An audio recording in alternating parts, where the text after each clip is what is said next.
Мэдээж нөгөө өөрийнхөө нүүрэн дээр байгаа юм уу гадаад гоо төвшний сул тал гэж бодсон зүйлсүүдээ засуулах мөн өөртөө ихтэй байдлыг дахиад олж авахаар хагалгаанд орохоор солонгост Very Good гэдгийг сонгосон байгаа.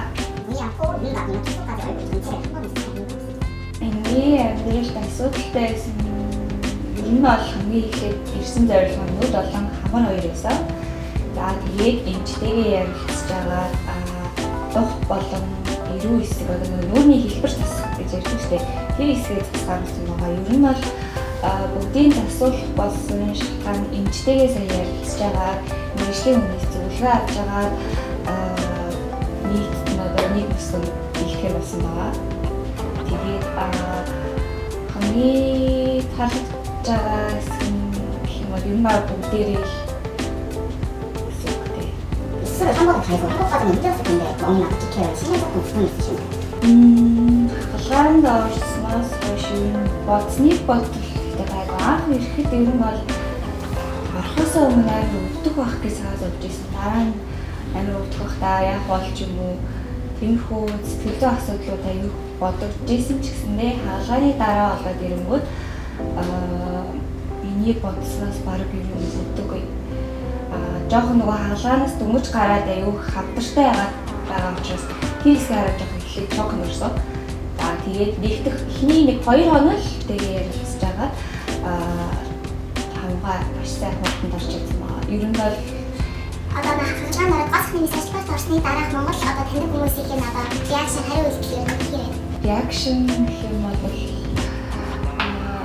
бүр хүмүүс байна гэж дэмжсэн талаа ярьснаас дараа гэр бүлийнхаа бүр хөрхөн болсон байна. Найзууд маань харж юм уу бүр илүү хөрхөн болсон байна.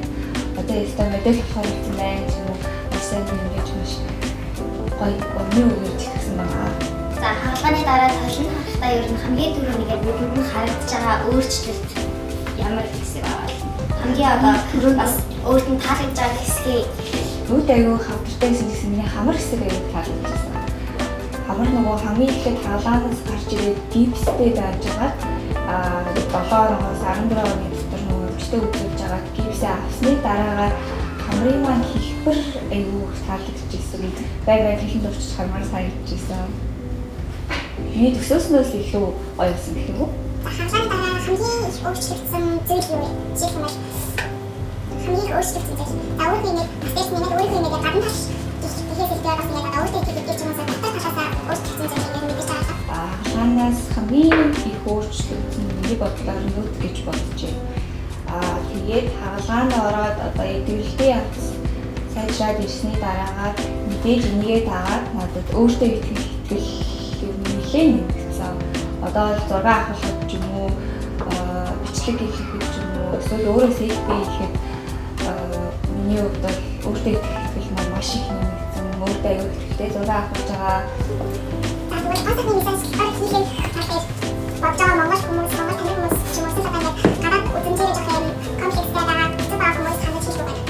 Энэ бол ихэд зориглон хэрэгтэй. Зоригоо гаргаад зориглоод зорилт тавьсныхаа дараа эмчтэйгээ уулзаад аюул сайн зөвлөгөө авч үзсэн гэж бодож байна. Одоо эмнэлгээ сонгоод ч юм уу хүмүүс нөгөө эмнэлгээ сонгохдоо эмчтэйгээ аюул уулз зөвлөгөө авч үздэг шүү дээ. Тэгэхээр эмчтэйгээ маш сайн ярилцаад өөрийнхөө яг юуг ямар сул тал байгаа тийм юугаа жоохон янзлжуул итгэлтэй болох гээд байгаагаа гэхэд болоо дараа нь эмчтэйгээ ярьж маш сайн зөвлөгөө авсны дараа шууд зориглоод үзээрэй гэж хэлсэн. За хагалгаа хийж өгсөн захирал эмчтэй хандаж хэлэх үг байна уу? Хагалгаа хийж өгсөн эмчтэй бол маш их баяртай байгаа. Энэ бол үгээр хэлхний арга буюу маш их сэтгэл ханамжтай эмчтэй эмнэлгийн багийнхаа аюу баярлаж талархаж байгаа. Эмнэлгийн багийнхан маань бол эмч маань маш сайн зөвлөгөө өгч чадсан. За хагалгааг минь маш амжилттай хийж өгсөн.